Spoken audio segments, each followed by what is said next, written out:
Abet geldi. Ah.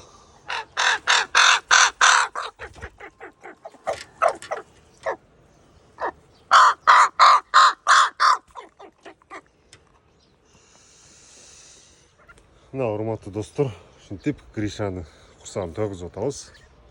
Бул не деп сурап аткан болсоңор, бул чөжө достор, суточный чөжө. Бир күндүк чөжөлөр.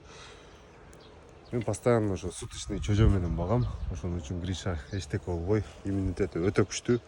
Ооруганда да өзүнө бир паста тез келип, мощный ойдон чоң ойду мына өзүңөр көрсөңөр болот. Анан достор, мен турап канча адам багып атты эле. Эт берип, койдун этин, уйдун этин берип, бардыгын өлүп калыптыр.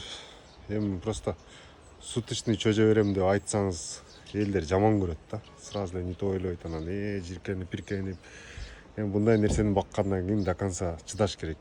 Ошон үчүн мен көргөзбөйт элем, жөн эле эт берип атам деп Инстаграмга ошентип алдап коет элек. Криш?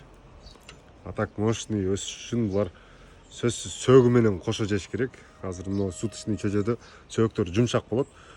Буларды сразу берсеңер сразу жейт. Анан жүнү ичиндеги организмди тазалап, кайра не то отходторду кустурат да. Ошон үчүн жүн, пүн, сөök, пөөктөр менен кошо жеш керек постоянно. Жөн эле этте андай функция жок.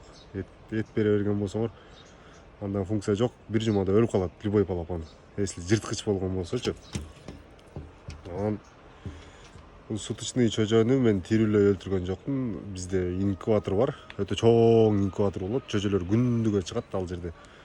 20 000, 30 000 деген чөжөлөр чыгат. Ошол жерден инвалид болуп калган, буттары сынып калган, тукумдан толук чыкпай калгандарды алып, ошолорду алып келип тазалап туруп, анан морозилкага салып, бир сыйра тоңутабыз. Тоңутканда ичинде бактериялар полный өлүп калат. Өлүп калгандан кийин анан кайра жумшартып, ысык сууга салып бере беребиз. Анан Гриша моундай болуп чоң болуп калат, Ошо достор. Эч ким айтпайт өзү негизи мындай нерселердичи. Просто мен силерге айтып кое берейин дедим да. Мынакей, карагыла кандай кооз.